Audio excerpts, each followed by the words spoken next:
اللهم صل على سيدنا محمد وعلى آل سيدنا محمد كما صليت على إبراهيم وعلى آل إبراهيم في العالمين إنك حميد مجيد. قال الله تبارك وتعالى في كلامه المجيد: أعوذ بالله من الشيطان الرجيم بسم الله الرحمن الرحيم.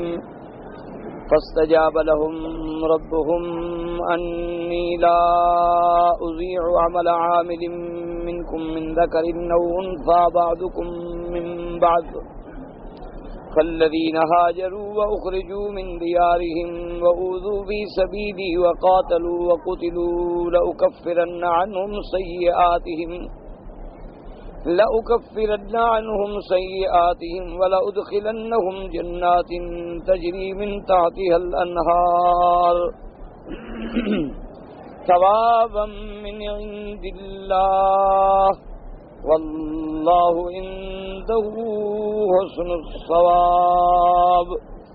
قال المؤلف والمفسر رحمه الله تعالى: أدام النفع بعلومه وعلومكم في الدارين آمين، إلى أن قال: يقول تعالى: فاستجاب لهم ربهم، أي فأجابهم ربهم، كما قال الشاعر: وداع دعا يا من يجيب إلى النداء فلم يستجبوا عند ذاك مجيب.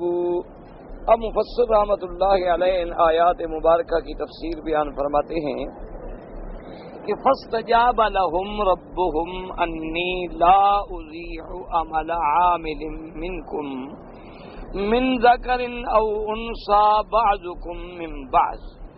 جیسے الحمدللہ آپ نے سابقہ آیات میں پڑھا ہے کہ اللہ نے ارشاد فرمایا کہ صاحب عقل لوگ کون ہیں، اولل الالباب کون ہیں، جو ہر وقت اپنے اللہ کے ذکر میں، ہر حال میں اللہ کے ذکر میں شاغل ہیں، کھڑے ہیں، بیٹھے ہیں، لیٹے ہیں، یا اللہ کا ذکر ہے یا فکر ہے.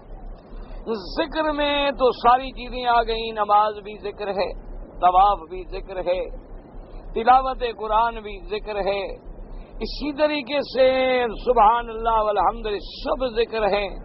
اللہ کے نعمتوں کا شاکر ہونا یہ بھی ذکر ہے.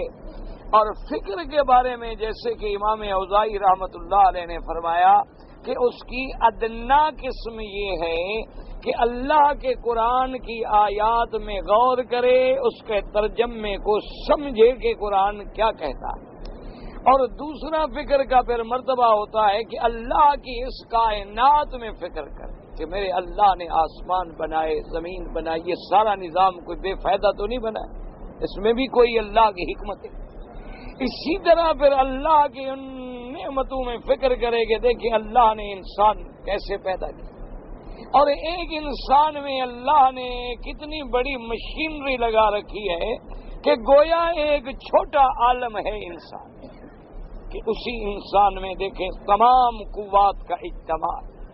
اللہ نے ہوا سے خمس عطا فرمائے ہیں، اللہ نے انسان کو قوت عاقلہ عطا فرمائی، سامعہ باصرہ عطا فرمائی، شامہ عطا فرمائی، چھونے کی قوتیں، سونگھنے کی قوتیں، سننے کی قوتیں، دیکھنے کی قوتیں، سمجھنے کی قوتیں.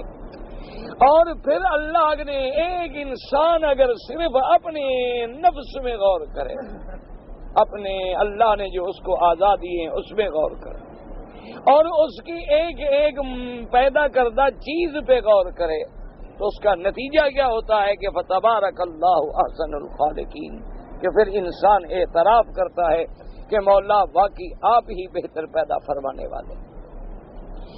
اب اس کے بعد اللہ نے فرمایا پچھلی آیات مبارکہ میں کہ وہ ذاکرین اور متفکرین جو ہیں، وہ اولل الالباب جو ہیں، وہ جب اس نتیجے پہ پہنچ جاتے ہیں کہ ساری کائنات کا مالک اللہ ہے، خالق اللہ ہے، متصرف فی الامور اللہ ہے، تو وہ دعا بھی اللہ سے مانگتے ہیں. اس کے بعد ربنا انک من تدخل النار فقد اخزیتہ وما للظالمین من انصار. ربنا اننا سمعنا مناديا ينادي للإيمان ان آمنوا بربكم فآمنا ربنا فاغفر لنا ذنوبنا وكفر عنا سيئاتنا وتوفنا مع الابرار۔ پھر جب یہ بات واضح ہو گئی کہ ساری کائنات کا خالق کون ہے؟ اللہ۔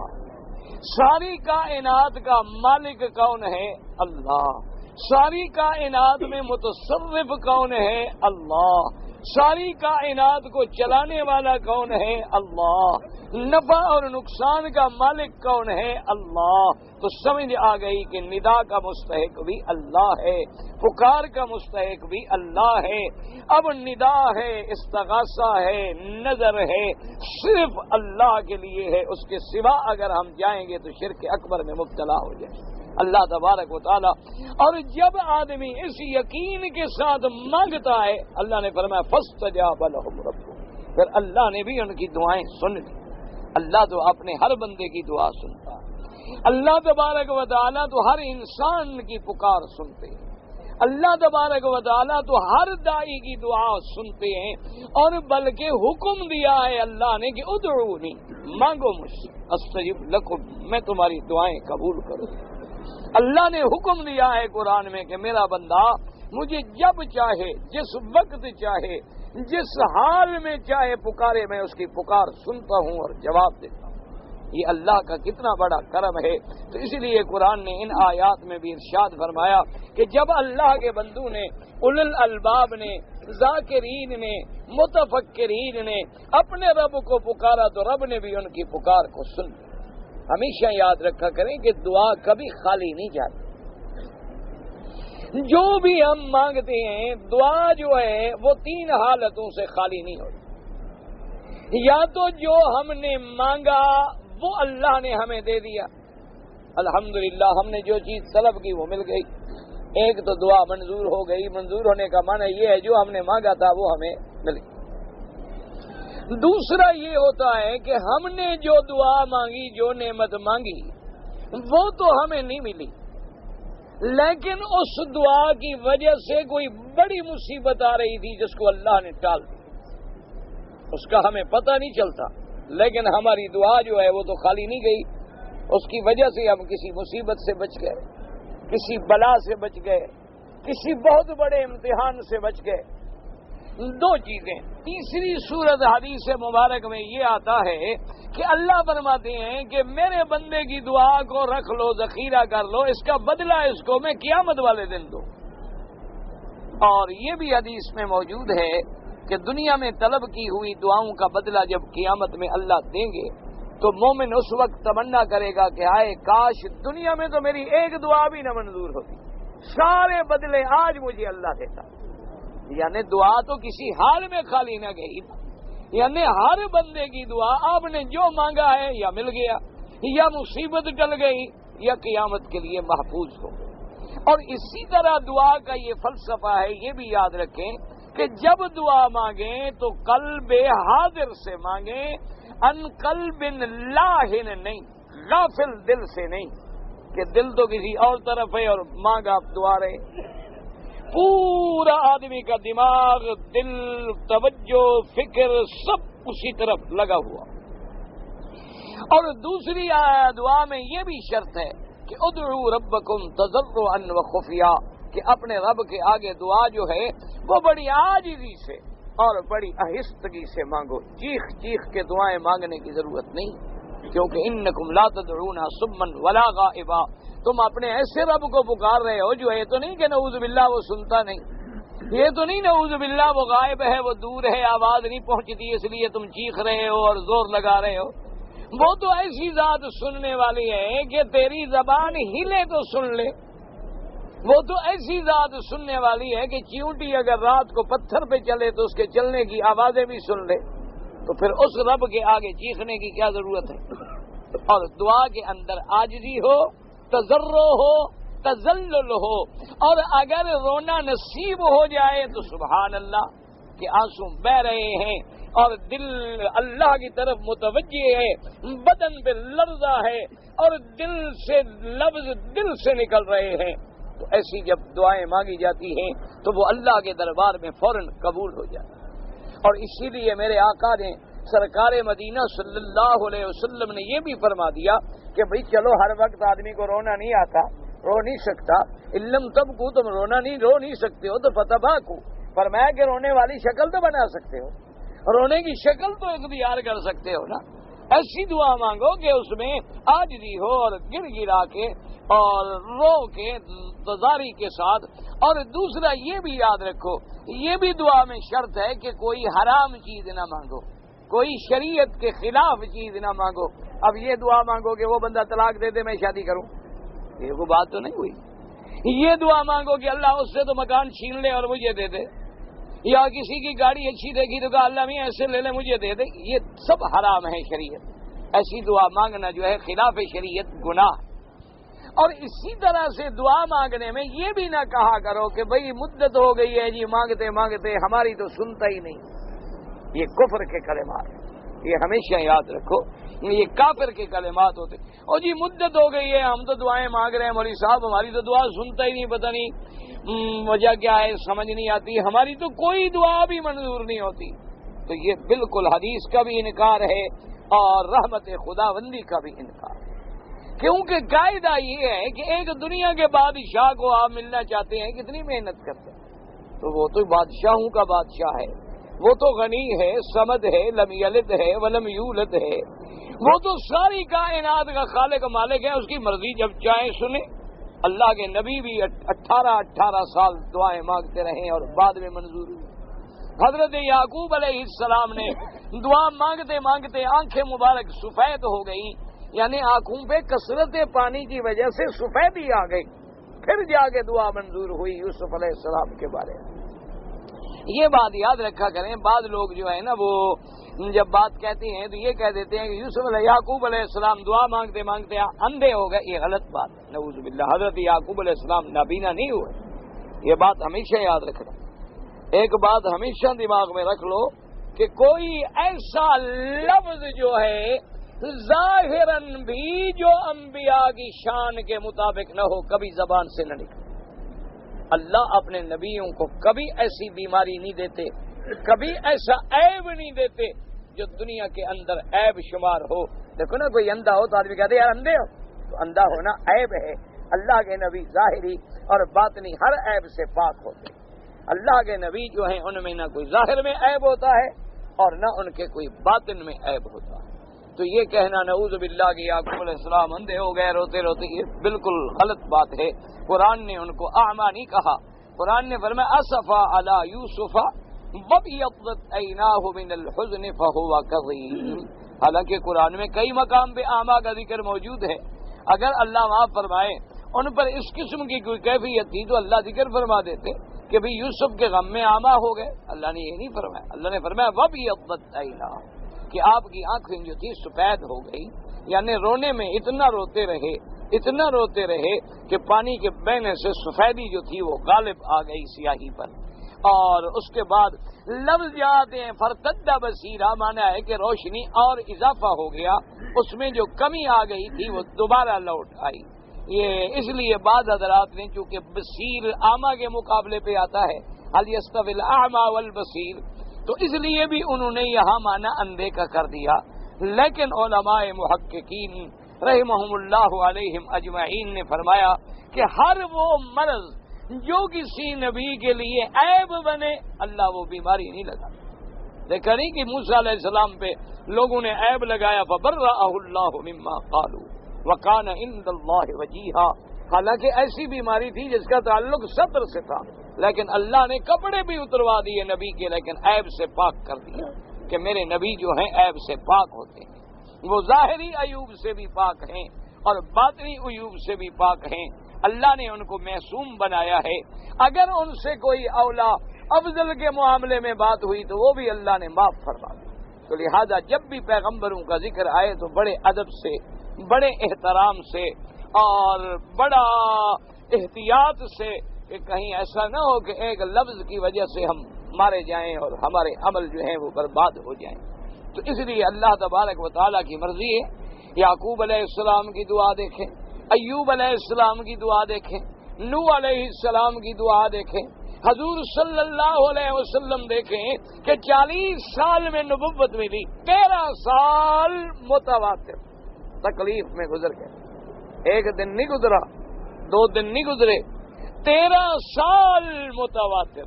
اور کون سا دکھ ہے جو میرے پاک نبی کو نہیں پہنچایا گیا؟ 13 سال کہہ دینا تو بڑا آسان ہے کہ 13 سال کبھی قوم بائیکاٹ کر رہی ہے، کبھی قوم کانٹے بچھا رہی ہے، کبھی قوم پتھر برسا رہی ہے، کبھی قوم نعوذ باللہ جادوگر کہہ رہی ہے، کبھی قوم نعوذ باللہ شاعر کہہ رہی ہے، کبھی نعوذ باللہ مجنون کہہ رہی ہے، اور 13 سال تک صبر محض، صبر خالص پہ اللہ کے نبی اور اصحاب رسول علیہم الصلوات والتسلیم رضوان اللہ علیہم اجمعین وہ ساری سختیاں برداشت کرتے رہے اور اپنے اللہ سے دعائیں مانگتے رہے۔ تو لہذا کبھی مایوس نہ ہوا کریں، مایوس ہونا جو ہے کفر کی علامت ہے۔ لا یئس من رحمت اللہ الا الکافرون، اللہ نے فرمایا کہ میری رحمت سے مایوس تو کافر ہوتے ہیں، مسلمان کبھی میری رحمت سے مایوس نہیں۔ کبھی کبھی شیطان حملے کرتا ہے نا جی، شیطان کے حملے بڑے خبیث کے حملے بڑے خطرناک ہوتے ہیں، کبھی کبھی دلوں میں ڈال دیتے یار تم کتنے عرصے سے نمازیں پڑھے ہو، بھلا کوئی تمہارا کام ہوا بھی ہے؟ وہ دیکھو فلاں آدمی نماز بھی نہیں پڑھتا، روزہ بھی نہیں رکھتا، کوئی کام نہیں کرتا، قرآن نہیں پڑھتا، وہ ترقی کر رہا ہے، پیسے کما رہا ہے، پھر نوکری بھی بڑی اچھی مل گئی ہے، اس کو تو مزے کر رہا ہے، یار خامخواہ تو ٹکریں مار رہا ہے ادھر۔ یہ سب شیطانی وساوس ہیں۔ ایسی باتیں اگر آئیں دماغ میں تو علاج صرف ایک ہے، اعوذ باللہ من الشیطان الرجیم، کہ لا حول ولا قوت الا باللہ العلی العظیم، کہ یا اللہ ہمیں شیطان کے حملوں سے محفوظ فرما۔ تو اس پاک آیت میں بھی اللہ نے ارشاد فرمایا فاستجاب لهم ربهم انی لا اضیع عمل عامل منکم من ذکر او انثى بعضکم من بعض، یعنی اجابہم ربہم، اللہ پاک نے ان کی دعائیں سن لی، اللہ تبارک و تعالی نے ان کی فریاد کو سن کے قبول فرما لیا۔ جیسے کہتے ہیں ودا اندا یا من یجیب الی النداء فلم یستجبه عند ذاک مجیب۔ قال سعید بن منصور حدثنا سفیان عن عمرو بن دینار عن سلمة رجل من آل ام سلمة قال قالت ام سلمة رضی اللہ تعالی عنہا یا رسول اللہ صلی اللہ علیہ وسلم لا نسمع اللہ ذکر النساء فی الہجرة بشیء فانزل اللہ تعالی فاستجاب لهم ربهم انی لا اضیع عمل عامل منکم من ذکر او انثى الى آخر الآیہ وقالت الانصار هي اول ضعینة قدمت علینا وقد رواه الحاکم فی مستدرکہ من حدیث سفیان بن عیینہ ثم قال صحیح على شرط البخاری رحمہ اللہ تعالی ولم یخرجاه۔ اب مفسر رحمۃ اللہ علیہ شان نزول بیان فرماتی ہیں کہ بی بی ام سلمہ نے حضور پاک کی خدمت میں عرض کیا کہ یا رسول اللہ صلی اللہ علیہ وسلم، ہم اللہ کے کلام میں مردوں کا ذکر تو بہت سنتے ہیں، مردوں کے بارے میں تو بہت ساری آیات آئی ہیں، جن لوگوں نے ہجرت کی مردوں نے ان کے بارے میں بھی فضیلت آئی ہے، لیکن عورتوں کا ذکر نہیں آیا۔ اللہ تبارک و تعالی نے فرمایا کہ ہم تو کسی کے عمل کو بھی ضائع نہیں کرتے، چاہے وہ مرد ہو یا عورت ہو، جو بھی عمل کریں گے فَمَن يَعْمَلْ مِثْقَالَ ذَرَّةٍ خَيْرًا يَرَهُ وَمَن يَعْمَلْ مِثْقَالَ ذَرَّةٍ شَرًّا يَرَهُ۔ اللہ تبارک نے فرمایا جو بھی ذرے کے برابر عمل بھلائی کا کرے اس کو بھی ملے، اور جو برائی کا عمل کرے وہ بھی اپنی آنکھوں سے اس کی جزا دیکھے۔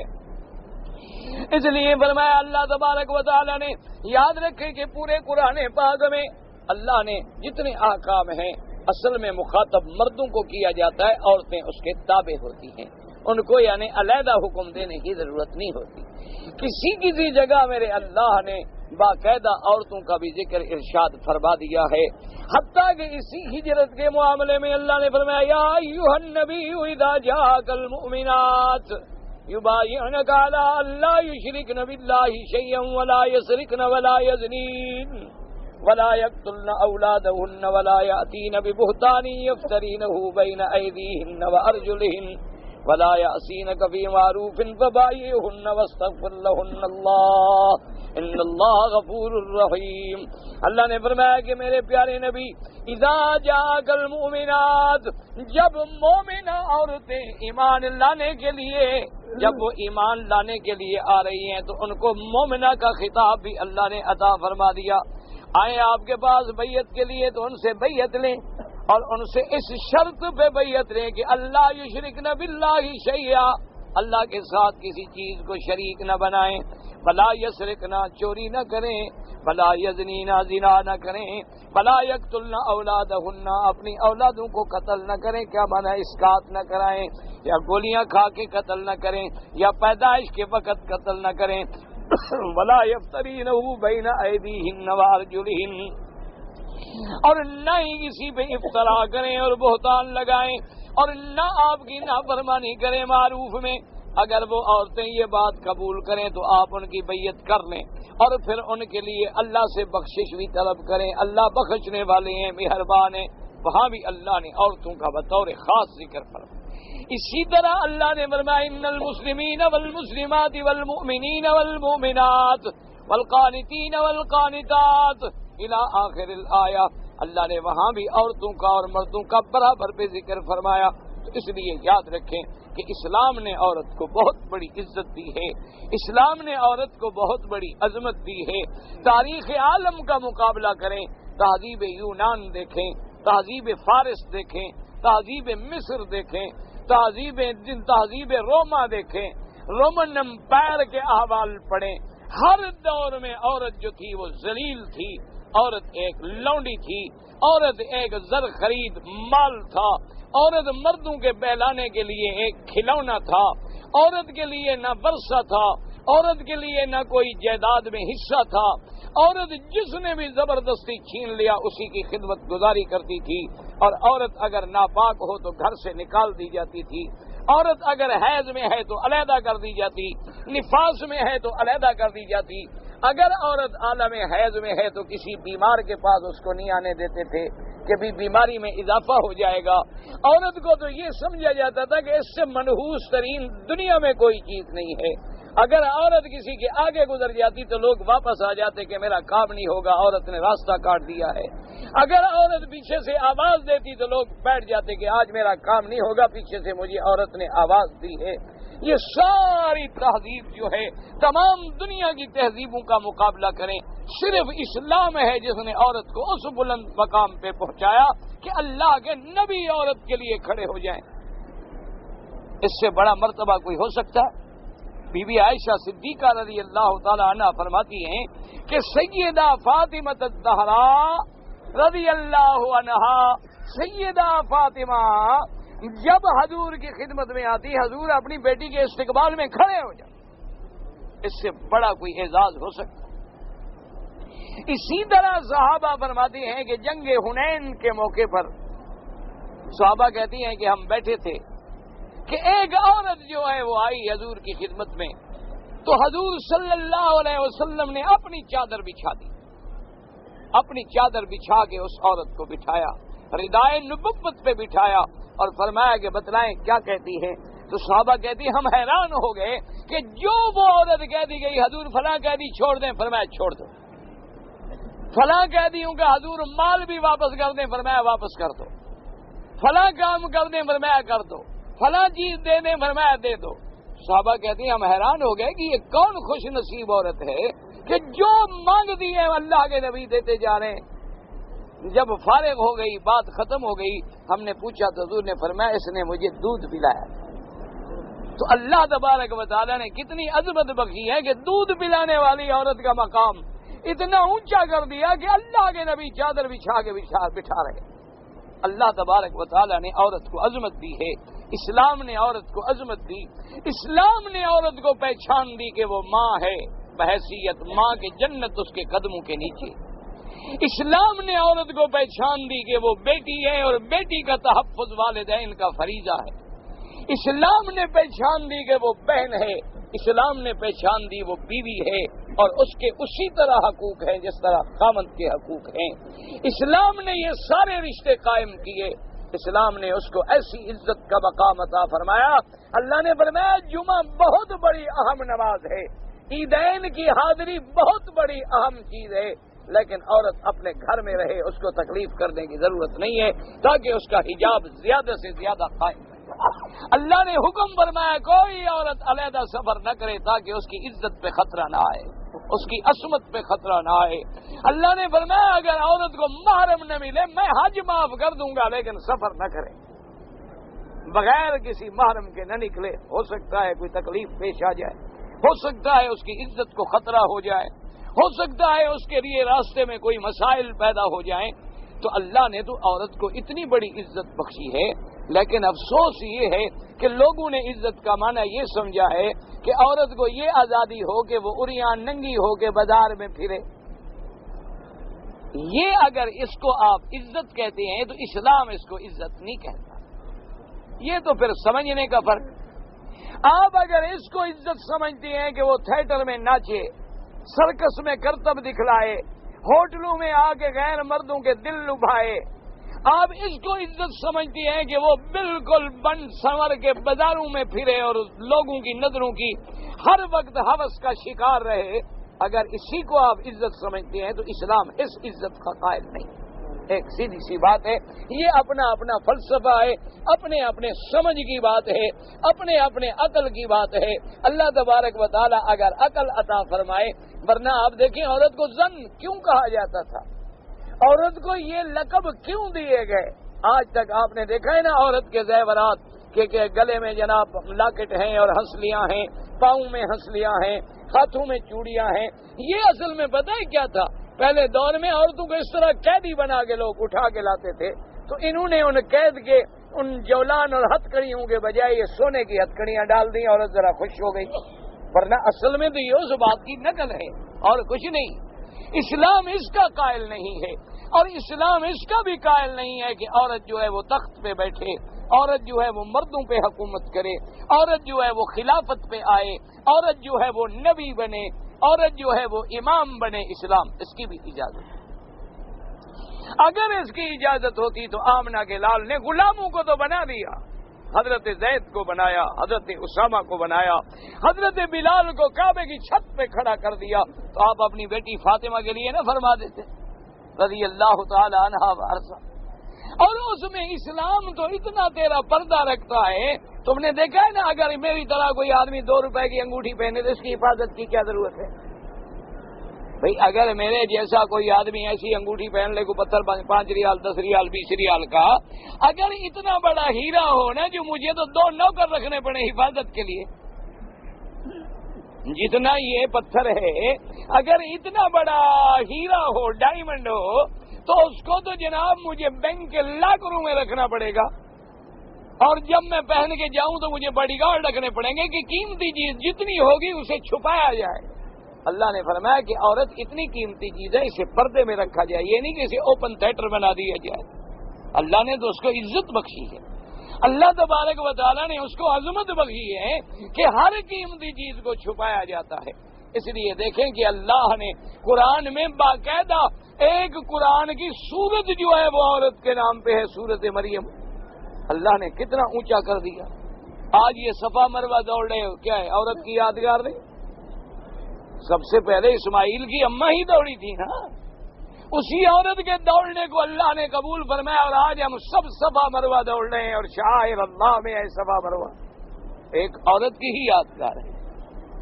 یہ زمزم کیا ہے؟ ایک عورت کے تڑپنے پہ تو پانی ملا نا، اللہ کے آگے رونے کی وجہ سے، صفا مروہ میں دوڑنے کی وجہ سے، حضرت اسماعیل علیہ السلام کی تکلیف کی وجہ سے جب اسماعیل دوڑ رہی تھی، تو اسلام نے عورت کو بڑا مقام دیا ہے، لیکن ہر مقام کے حدود ہیں، ان حدود سے آدمی تجاوز نہ کرے۔ اب دیکھیں اسلام نے کہا کہ مرد جو ہیں ان کے لیے صفوف اول اولا ہے، عورتوں کے لیے آخری۔ کیا وجہ تھی؟ کہ بھئی اگر عورت مرد کے آگے ہو، رکوع میں جا رہی ہے، سجدے میں جا رہی ہے، کھڑی ہو رہی ہے، پھر ٹیڑھی ہو رہی ہے، تو اس کی موومنٹ پہ مردوں کی نظر پڑے گی تو عورت کی عزت پہ حرف آئے، اور کسی مرد کے دل میں کوئی شیطان کوئی شہوت بھی پیدا کر سکتا ہے۔ دیکھو جی عورت کیسے اونچی نیچی ہو رہی ہے، تاکہ اس کی عبادت کی حرکات پہ بھی کسی کی نظر نہ پڑے۔ اسلام نے حکم دیا کہ عورت اگر گھر میں نماز پڑھے تو مسجد سے افضل ہے، اگر گھر کے کمرے کے اندر پڑھے تو صحن کے اندر پڑھنے سے افضل ہے۔ عورت کو اللہ نے اتنی عزت دی ہے، لیکن دعا کر کہ ہمیں عزت کا پہلے فیصلہ سمجھ آئے کہ ہم پہلے عزت کا مفہوم معین کریں۔ اگر عزت کا مفہوم یہ ہے کہ بھئی میری بیوی تیرے ساتھ کھڑی ہو اور تیری میرے ساتھ کھڑی ہو تو یہ اسلام قائل نہیں۔ اگر عزت کا مفہوم تمہارے نزدیک یہی ہے کہ غیر مردوں سے ہاتھ ملائے، غیر مردوں کو انٹرٹین کرے، غیر مردوں کے آگے کھانے رکھے اور ایک ایک ڈش اٹھا کے پیش کرے تو اسلام اس کا قائل نہیں۔ ایسے لوگ اسلام کی نظروں میں دیوس کہلاتے ہیں۔ دیوس کا معنی جانتے ہو؟ بغیرت۔ اور بغیرت کے بارے میں پتا ہے کہ کیا مقام ہے؟ حضور نے فرمایا من لا غیرت لہ لا ایمان لہ، جس میں اپنی بیوی کی، گھر کی، بیٹی کی، بہن کی غیرت نہیں، اس کا ایمان۔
اور آگے سنے فرمایا دیوس جو ہے وہ جنت میں داخل نہیں ہوگا۔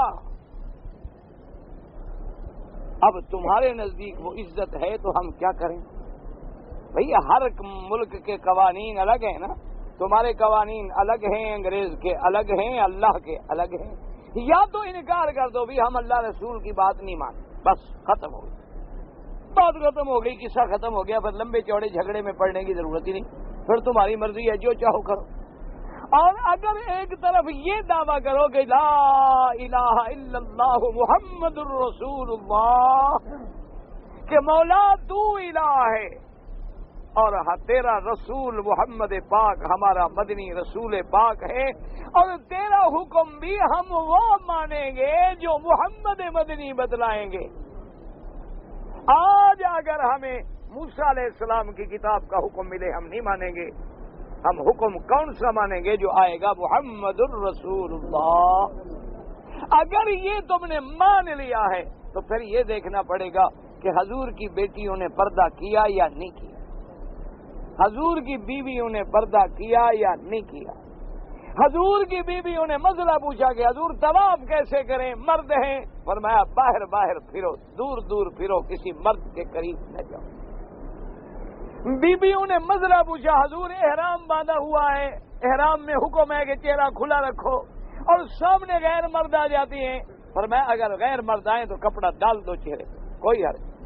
اس لیے بیویاں فرماتی ہیں اذا هذین الرجال صدلنا علی وجوہنا، جب ہمارے سامنے غیر مرد آتے تو ہم چہرے پہ پردہ ڈالتے، اور جب مرد دور چلے جاتے تھے تو ہم چہرے سے کپڑا اٹھا لیتے۔ اسی طرح آپ نے دیکھ لیا کہ عبید ابن عمیر، عبداللہ ابن عمر رضی اللہ تعالی عنہم اجمعین بی بی عائشہ کے دروازے پہ آئے ہیں، درمیان میں پردہ ہے اور باہر بیٹھے ہیں اور پوچھ رہے ہیں کہ اخبرینی عن شیء، ہمیں خبر دیں ایسی چیز سے اعجب عندک من رسول اللہ، جو چیز تمہارے پاس سب سے زیادہ حضور کی عجیب ہو۔ تو آپ نے کہا کہ حضور کا تو ہر امر عجیب تھا۔ پھر بی عائشہ بتلا رہی ہیں تو بھی پہلے عزت کی تعیین کریں، عزت کا فیصلہ آپ نے محمد عربی کی زبان سے کرانا ہے یا اپنی زبان سے کرانا؟ اس کی اسلام اجازت نہیں دیتا۔ تم کہو جی ہاں جی کیا ہے جی، عورتیں آزاد ہے، ہم مرد بھی آزاد ہیں، عورت بھی آزاد ہے، مردوں کے ساتھ مل کے کام کرے، مرد کرکٹ کھیلتا ہے عورت بھی کرکٹ کھیلے، مرد ہاکی کھیلتا ہے عورت بھی ہاکی کھیلے، مرد فٹ بال کھیلتے ہیں عورت بھی فٹ بال کھیلے، مرد والی بال کھیلتے ہیں عورت بھی والی بال کھیلے، مرد اپنی قوت کا اظہار کرتے ہیں تو عورت بھی اپنی حسین عالم بننے کے لیے اپنے بدن کو پیش کرے۔ جج بیٹھے ہیں اور ایک ایک عضو پیمائش ہو رہا ہے۔ یہ حسین عالم جو بنتی ہے نا، آپ کو پتہ ہے کیسے بنتی ہے؟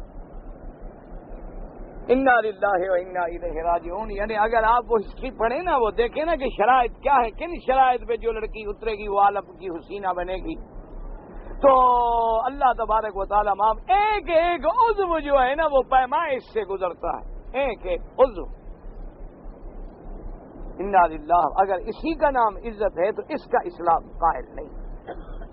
اس کا نام عزت ہے کہ میری بیٹی اور مجھے آ کے کہے کہ ڈیڈی میں رات جا رہی ہوں اپنے فرینڈ کے ساتھ، دیر ہو جائے تو ذرا فکر نہ کرنا، سو جانا، میرے پاس چابی ہے، اور ڈیڈی صاحب بھی کہیں اچھا ٹھیک ہے اوکے نو پرابلم۔ تو ایسے ڈیڈی پہ بھی لعنت، ایسی بیٹی پہ بھی لعنت۔ اسلام کے نزدیک یہ دونوں ملعون ہیں۔ یعنی مجبور ہیں جی قانون میں، جی ہم مجبور ہیں جی، پیسے کمانے کے لیے گئے ہو، مجبور کیا ہو؟ پیسے کمانے کے لیے تم کافر ملکوں میں بیٹھے ہوئے ہو نا، اور کیا کرنے گئے تھے وہاں؟ تم نے جا کر کے مسجد بنا کے امامت شروع کر دی ہے۔ دولت کمانے کے لیے گئے ہو اور بیٹیوں کی عزتوں کے سودے کر بیٹھے ہو، لعنت ہے ایسی دولت پر۔ کیا ایسی دولت کو آگ لگائیں گے آپ، ایسی دولت کو کہ بیٹی چلی جائے؟ ایسی دولت بھی آپ لعنت بھیجیں گے کہ بیٹی سامنے آتی ہے، دوست کے ہاتھ میں ہاتھ ڈالا ہوا ہے، دونوں نے شراب پی ہوئی ہے، باپ بول نہیں سکتا، شکایت کرے تو اسی وقت ٹیلی فون کر دیں، پولیس والے پکڑ کے لے جائیں گے۔ اچھا تم اس کے لیے مشکلات پیدا کرتے ہو۔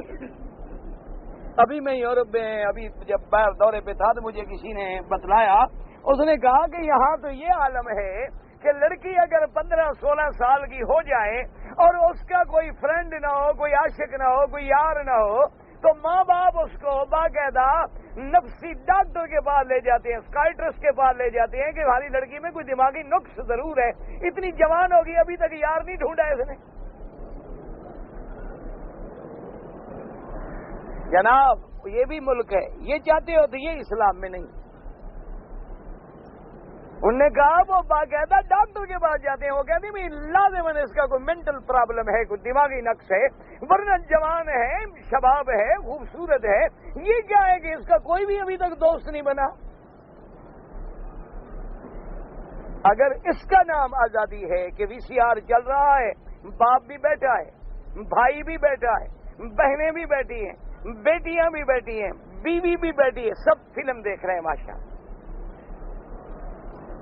اور یہ ہمارے اکثر ہی ہوتے ہیں نا، آپ نے دیکھے ہیں یہاں ماشاءاللہ نماز پڑھنے والے، یہ اینکیں لگا لگا کے دیکھتے ہیں۔ ہاں ہمیں پتا ہوتا ہے کوئی مولوی کا کیا ہے، ہمارے پاس تو ہر قسم کی بلائیں آتی ہیں نا، ہر قسم کے لوگ آ کے سناتے ہیں نا کہ جی آپ کے شاگرد ہیں، حافظ قرآن ہے، رات کو بھی سی آر دیکھتے ہیں۔ حافظ قرآن بھی ہے ماشاءاللہ۔ اور ایک تھے ہمارا دوست تھا، بیچارہ فوت ہو گیا، اللہ اس کی قبر پہ مغفرت کرے، رحمت کرے۔ بہرحال ہم سب گناہگار ہیں۔ میں ایک دن گیا اس کو ملنے کے لیے، وہ مر گیا بیچارہ۔ وہ جناب ایسا رویا نا جی، ایسے روتے روتے روتے روتے روتے بالکل جناب اس کی گگی بند گئی اور آنسو بہ رہے ہیں اور رو رہا ہے، چپ ہی نہیں کرتا۔ اور میں نے کہا حضرت کیا بات ہے، خیریت ہے؟ کہتے جی ابھی ابھی حضرت سیدنا ابو بکر صدیق آئے تھے مجھے ملنے کے۔ جب اس نے کہا تو میں لاکھ مولوی بن جاؤں، اندر کا بلوچ تو نہیں مرتا نا۔ اب اس کی سفید داڑھی نہ ہوتی نا، ایمان سے میرے دماغ میں ایک دفعہ تو میرا میٹر گھوم گیا نا، میں نے کہا اس کو اٹھا کے کھڑکی سے نیچے پھینک۔ میں نے کہا بدبخت یہ ٹیلی ویژن چل رہا تھا، ابو بکر صدیق فلم بھی دیکھ کے گئے ہیں تمہارے ساتھ، شرم نہیں آتی تم؟ میں تمہیں پیر مان لوں گا ایسی باتیں سن کے۔ آج میں پڑھ رہا تھا اخبار میں، ایک اور تمہارے علاقے کا مولوی ہے، اللہ معاف کرے، اللہ معاف کرے، پتہ نہیں کیسے مولوی ہیں بھائی، دعا کرو بس اللہ ہدایت، کوئی ہمارا دشمن تو نہیں ہے۔ اس نے لکھا جی کہ میں نے خواب دیکھا، اللہ میاں نے مجھے حکم دیا کہ بھائی تمہاری عمر جو ہے ہم نے 63 سال تھی لیکن 66 سال کر دی، 3 سال بڑھا دی، کیونکہ تم بڑے اچھے کام کر رہے ہو تو لہذا ہم نے تمہاری عمر میں 3 سال کا اضافہ کر دیا۔ اور تو کہا پھر میں حضور کے پاس گیا، میں نے کہا حضور یہ بات غلط ہے، یعنی اللہ کا فیصلہ غلط ہے، یہ مولوی ہے یا ایسے مولوی کو بس کیا کہیں۔ اس نے کہا، میں نے کہا حضور یہ اللہ میاں نے میری 3 سال عمر بڑھا دی ہے، سرکار آپ کی عمر تو ہو 63 سال اور میری عمر سرکار آپ سے زیادہ بڑھ جائے، مجھے نہیں چاہیے، میری وہی 63 کروا دیں۔ تو پھر حضور نے اللہ سے کہا کہ اس کی عمر نہ بڑھائے، وہی 63 کر دیں۔ اللہ میں نے کہا ٹھیک ہے، ہم پچھلی تنخواہ پہ کام کریں گے، فیصلہ بدل دیں۔ اللہ میں ملازم ہو گئے نا، جو اللہ کے نبی کہہ دیں ختم، فیصلے ختم۔ نہ ایمان سے کہو یہ مولوی ہیں یا اللہ کا عذاب ہے ہم لوگوں پر، اس سے بڑی گمراہ، یعنی جس کی عمر حضور سے زیادہ ہو جائے نعوذ باللہ، کیا وہ گستاخ ہے؟ عمر کون بناتا ہے؟ مسئلہ سمجھو۔ حضور کے سامنے بی بی ام سلیم نے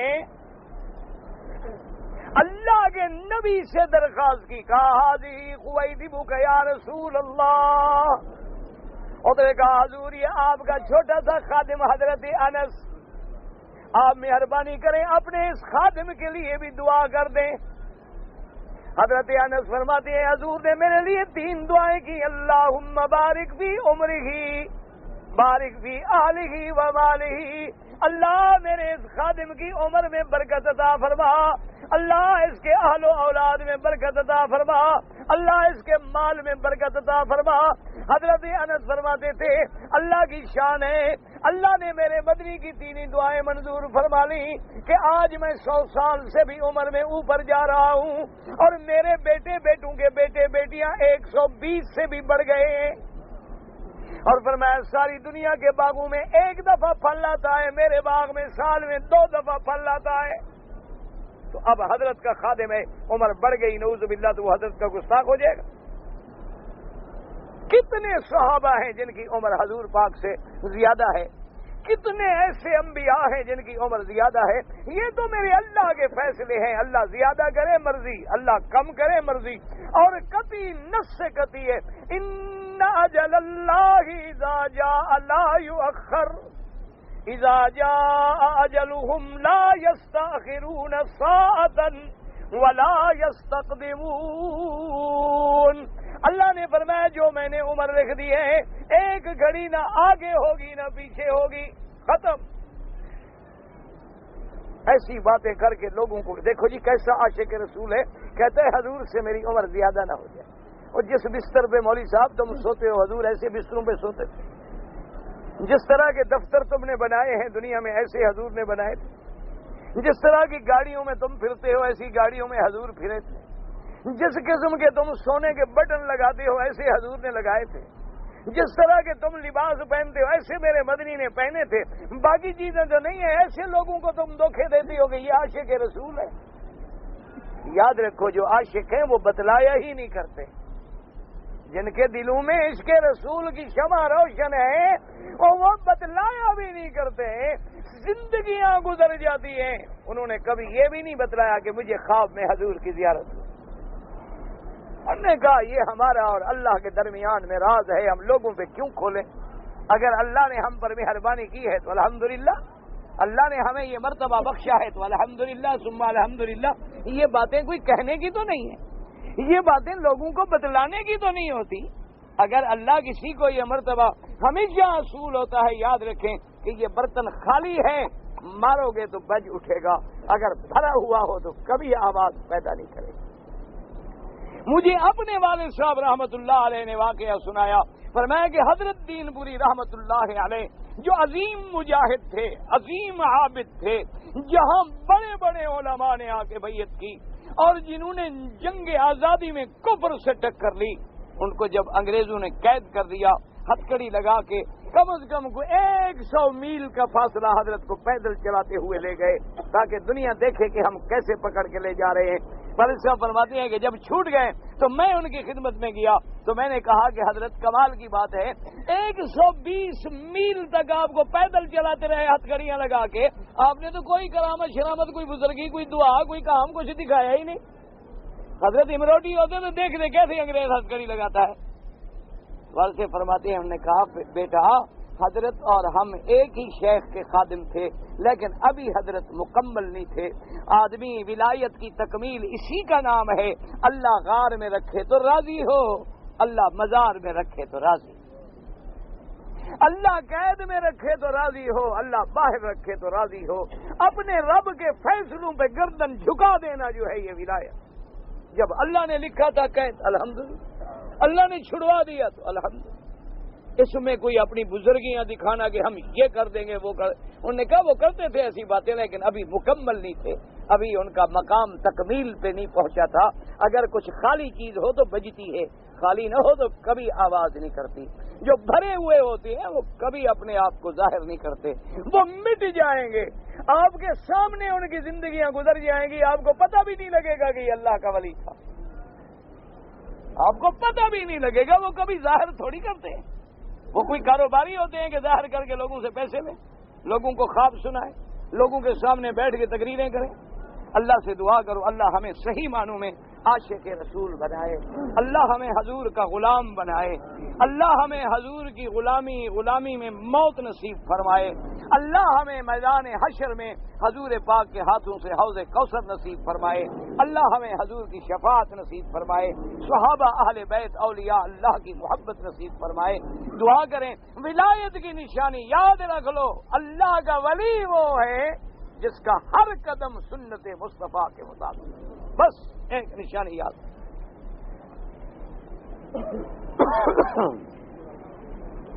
رجب میں روزے رکھنے کا کوئی حکم نہیں، کسی صحیح حدیث میں حکم نہیں ہے کہ رجب میں روزے رکھو۔ آج کل تو بھئی ہمارا دین بس یہی رہ گیا ہے کہ محرم کے 10 دن ماتم کرو، رجب میں 27 کی رات جو ہے عمرے کرو، روزے رکھو، اور 12 ربیع الاول کو جھنڈیاں لگا دو، اسلام زندہ باد۔ بس نہ نماز، نہ روزہ، نہ فرائض اللہ، نہ حلال، نہ حرام، نہ چہرہ مہرہ سنت کے مطابق، بس کیا ہو جی حضور کے عاشق ہیں جی، معراج ہوا حضور جی، معراج میں کیا ملا؟ نہ معراج والی رات اللہ نے حضور کو کیا دیا؟ تو جب تم نماز نہیں پڑھتے ہو تمہارے جیسا کون ہے معراج ماننے والا؟ اگر تم معراج کو مانتے تو نمازی نہ بن جاتے۔ تو اور یاد رکھو جو بے نماز ہے وہ منکر معراج ہے، اور جو نمازی ہے وہ اصل معراج کے ماننے والا ہے کہ وہ ہر دن 5 دفعہ نماز پڑھ کے مدنی کے معراج کو یاد کرتا ہے۔ اور جو بدبخت نماز نہیں پڑھتا وہ منکر معراج ہے، لاکھ جھنڈیاں لگائے، لاکھ روزے رکھے۔ جو شخص زندہ ہے ان کی طرف سے طواف کریں اگر وصیت کی، ورنہ اپنے لیے طواف کریں، ان کے لیے دعا کریں۔ اسی طرح عمرہ، چھوٹا عمرہ چھوٹا اس لیے کہ یہاں سے بی بی عائشہ نے کیا تو چھوٹا کہتے ہیں، جیورانا سے میرے حضور پاک نے عمرہ کیا تو بڑا کہتے ہیں۔ ویسے مکے میں رہتے ہوئے طواف افضل ہے۔ تو تب سفر کے اندر قصر نماز ہے، بالکل 4 فرض ہیں تو 2 پڑھیں گے، سنتیں اور نفلیں معاف ہیں۔ اگر کوئی پڑھنا چاہے تو پھر سنت میں تو قصر ہے نہیں، پھر تو سنتیں تو پوری پڑھنی پڑیں گی، سمجھ آ گئی بات؟ ورنہ اللہ نے معاف کیا، اللہ نے ہمارے لیے رحمت فرما دی کہ تم سفر میں ہو، میرا بندہ تکلیف نہ کرے، بس 2 فرض پڑھ لے کافی۔ وضو کے دوران میں جو چھینٹے کپڑے پہ پڑے، کپڑا ناپاک نہیں ہوتا، بات سمجھا کرو۔ میرے کہنے کا مقصد یہ تھا کہ بعض لوگ ٹوٹی کھول دیتے ہیں پوری طاقت سے، ہم نے وضو کیا تو سارے ہم ادھر والے کے کپڑے خراب ہو گئے، یہ مانا نہیں کہ پلیت ہو گئے، پلیت تو نہیں ہوئے، لیکن اس بیچارے کے کپڑے خراب تو ہو گئے نا، بھیگ گئے۔ اس لیے آدمی ادب سے وضو کرے، ورنہ پانی چھینٹے پڑ جائیں اس سے کچھ نہیں۔ ہاں اگر وہ پانی نیچے پلید پانی پہ پڑے اور اس سے کوئی گندگی اٹھے وہ علیحدہ مسئلہ ہے۔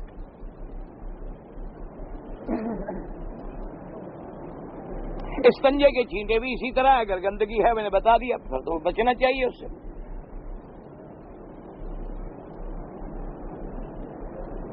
روزہ نماز معاف کرانے کے لیے اسکات نکالتے ہیں، وہ بالکل بدعت ہے۔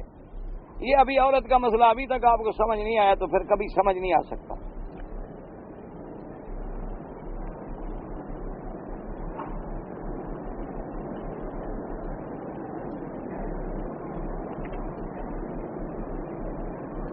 کہتا ہے جی کہ لندن میں ایک مکان 60,000 پاؤنڈ کا بکتا ہے، ایک بینک ہے وہ یہ مکان 60,000 کا خرید کے پھر ہمیں 1,20,000 میں بیچتا ہے اور 15 سال کی قسطیں بنا دیتا ہے۔ تو ہم نے بھی یہ سنا ہے کہ یہاں کے مفتی اعظم نے بھی یہ فتویٰ دیا ہے کہ درست ہے، حلال ہے، بالکل ٹھیک ہے، کوئی بات نہیں۔ اس کی وجہ سمجھو، ایک یہ ہے کہ آپ نے بینک سے قرضہ لیا 60,000 پاؤنڈ، انہوں نے کہا کہ ہم 20% سود لیں گے اور 15 سال میں آپ ادا کریں، یہ سود ہے۔ ایک ہے کہ آپ نے کہا کہ جی یہ مکان ہے، اس کی قیمت ہے 60,000، بینک نے یہ مکان خود خرید لیا، اپنے نام پہ پٹا کرا لیا، چابی لے لی۔ اب آپ نہ بھی خریدیں تو بینک آپ کو جبر نہیں کرتا کہ جی ضرور خریدیں۔ آپ نے کہا جی ہم نہیں خریدیں، نہ خریدو۔ آپ نے اگر خریدا، بینک کہتا ہے جی اب میں 1 لاکھ کا بیچوں گا، خریدنا ہے؟ آپ نے کہا میں خریدوں، نے کہا ٹھیک ہے آپ پیسے مجھے 15 سال میں دیں، لیکن پیسہ میں 1 لاکھ لوں گا، تو اب وہ 1 لاکھ میں تمہارا سودا طے ہوا ہے، سود نہیں۔ جیسے تم نے یہ بنیاد 10 ریال کی خریدی پھر 20 میں بیچ دی، تو اب تو تم چیز بیچ رہے ہو نا، تمہیں وارا نہیں کھاتا، نہ لیں۔ اس لیے یہ سود نہیں ہوتا، یہ جائز ہے۔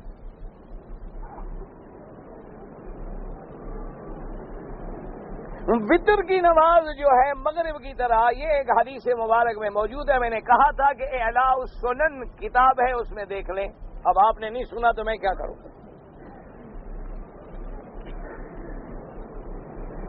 مردہ کے لیے قرآن تلاوت کرے، خود کرے، یہ کرائے پہ نہ پڑھائے۔ ویسے اتفاق سے یاد آ گئی، ہمارے 2 بڑے دوست قاری حماد اللہ صاحب بہت بڑے عالم تھے، اسی طرح مولانا عبدالرشید صاحب پھلن کے بہت بڑے فقیر تھے، عالم تھے، فوت ہو گئے۔ دعا کریں اللہ ان کی مغفرت فرمائے، اللہ ان کے درجات بلند فرمائے۔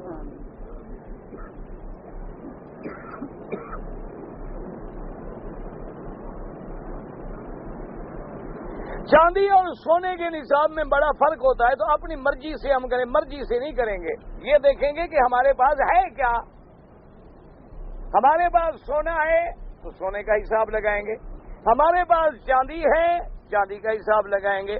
اگر سونا چاندی دونوں ہیں تھوڑی تھوڑی تو پھر چاندی کے نصاب کو مقدم سمجھیں گے.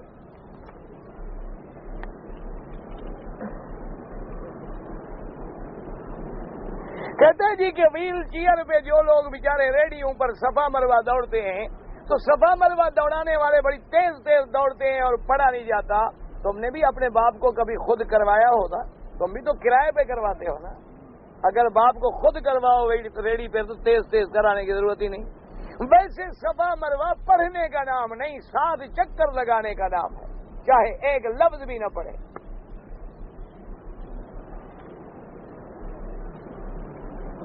سنت اور فرض کا ثواب لاکھ کا ہے، نفل کا بھی ہر نماز کا اللہ لاکھ دے گا. فرض کا فرض کے اعتبار سے، سنت کا سنت کے اعتبار سے، نفل کا نفل کے اعتبار سے.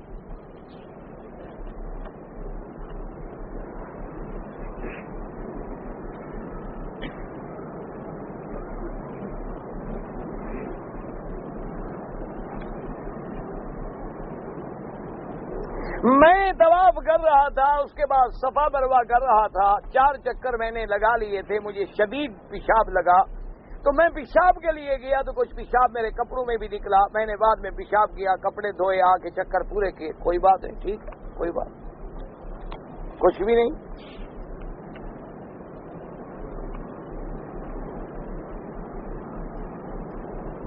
عورتیں جو ہاتھ میں دستانے پہنتی ہیں اور نماز پڑھتی ہیں، بالکل اچھی بات ہے، کوئی بات نہیں. کیوں دستانے پہننے سے نماز کیوں نہیں ہوتی؟ حتیٰ اور ہاتھ بھی چھپ گیا، اچھی بات ہو گئی. وہ تو ہے کہ ہاتھ پاؤں کھلے ہوں تو بھی نماز ہو جاتی ہے. یہ مانا نہیں کہ ضرور کھلے رکھو، مسئلے کو سمجھا کرو. یعنی نماز میں اگر عورت کے ہاتھ کھلے تھے یا اس کے پاؤں کھلے تھے، اس پہ کوئی کپڑا وپڑا نہیں تھا تو نماز ہو جائے گی. یہ مانا نہیں کہ ضرور کھلے رکھے، بلکہ امام احمد بن حنبل رحمۃ اللہ علیہ فرماتے ہیں کہ عورت پاؤں پہ بھی جرابیں رکھے، ہاتھوں پہ بھی دستانے رکھے، تاکہ سارے بدن کو عورت چھپائے. سر سے لے کر پاؤں تک عورہ جو ہے عورت کے لیے عورہ ہے اور اس کا چھپانا ضروری.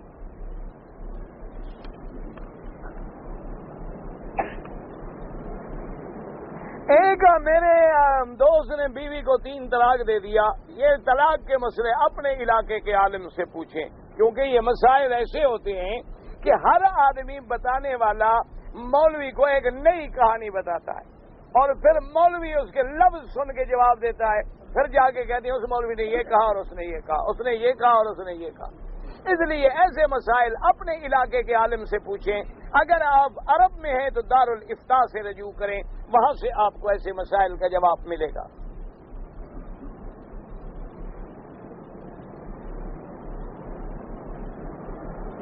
میں عمرہ کرنے کے بعد جو ہے اپنے سر کے بال کٹوانے کے لیے ہم سیلون جا رہا تھا تو میرے پاؤں کے نیچے ایک کیڑا آ گیا اور وہ مر گیا. تو کوئی بات نہیں، کیڑا مر گیا، اچھا ہو گیا، وہی ایسی بات ہے. آدمی جی ہمارے لوگ ڈر جائیں تو کیڑے سے بھی ڈرتے ہیں، مار دیں تو بندوں کو مار دیتے ہیں. اسی لیے وہ مثال بڑا واقعہ ایک تاریخی مشہور ہے نا. حضرت عبداللہ ابن عمر اسی مسجد میں بیٹھے تھے. ایک آدمی نے مسئلہ پوچھا. اس نے کہا حضرت عمرہ کر رہا تھا میں احرام کے ساتھ، ایک مچھر بیٹھا تھا، میں نے یوں مارا تو مچھر کا خون لگ گیا احرام کو بھی اور میرے بدن کو بھی، تو میرا عمرہ وغیرہ ٹھیک ہے؟ تو آپ نے فرمایا تم کہاں سے آئے ہو؟ اس نے کہا میں کربلا سے آیا ہوں. تو حضرت نے فرمایا شاگردوں کو اس کو کان سے پکڑ کے مسجد سے باہر نکال دو. حضرت حسین کا خون پی گیا ہے، مچھر کے خون کا مسئلہ پوچھنے آیا. اس لیے کچھ نہیں ہوتا کیڑے مرنے سے. اللہم صلی علی سیدنا محمد وعلی آل سیدنا محمد وبارک وسلم. یا الہ العالمین، عالم اسلام پہ اپنی رحمت نازل فرما. یا اللہ عالم اسلام کی ہدایت کا فیصلہ فرما.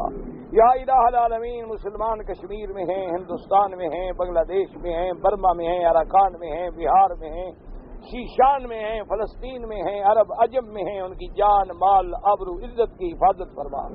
یا اللہ مسلمانوں کو اتفاق نصیب فرما. یا اللہ مسلمانوں کی جان مال کی حفاظت فرما. یا اللہ ہماری اولادوں کو اصلاح نصیب فرما. یا اللہ ہر مسلمانوں کی اولاد کو صالح بنا. یا اللہ بے دینوں کو دین عطا فرما، بے اولادوں کو اولاد عطا فرما، بے روزگاروں کو روزگار عطا فرما، قرض داروں کے قرض عطا فرما، جن کا رزق تنگ ہے ان کے رزق میں برکتیں عطا فرما. یا اللہ ہمیں حضور بدنی سرکار کی محبت نصیب فرما. یا اللہ صحابہ اہل بیت کی محبت نصیب فرما. یا اللہ اولیاء امت کی محبت نصیب فرما، یا اللہ ائمہ کرام محدثین اولیاء کی محبت نصیب فرما، یا الہ العالمین، یا اللہ ہمیں مانگنا بھی نہیں آتا، بغیر مانگے اپنی رحمت نازل فرما، یا اللہ پوری دنیا میں جوڑ پیدا فرما، یا اللہ پوری دنیا میں ہدایت کی ہوائیں چلا دے، یا اللہ پوری دنیا کو دین پہ لگا دے، یا اللہ پوری دنیا کو ہدایت فرما دے، یا اللہ ہمارے گناہ معاف فرما دے، یا اللہ ہماری خطائیں معاف فرما دے، یا اللہ ہمیں ہمارے گناہوں کی وجہ سے عذاب نہ دے، یا اللہ اپنی شان کرم و رحم کا فیصلہ فرما، یا اللہ امت محمد مصطفیٰ پہ مشکل وقت پڑا ہے، یا اللہ سب مشکلیں آسان فرما دے، سب عذاب رفع فرما دے، یا اللہ پورے عالم